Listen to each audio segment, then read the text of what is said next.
Okay, hello everyone. Here I want to provide a tutorial on how to move a contact to the SIM card on Samsung Galaxy A05 device. Okay, let's get to the tutorial. First thing first, you can go to the contact application.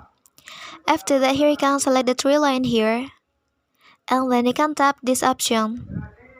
Okay, and then to move a contact to the SIM card, you can tap move contacts here. After that, here you can select the contacts location. And here I will select my Google account. After that, select the contact you want to move to the SIM card like this. Okay, and then click down. And then you can select the SIM card here. Well, and then the contact on your device is successfully moved to the SIM card.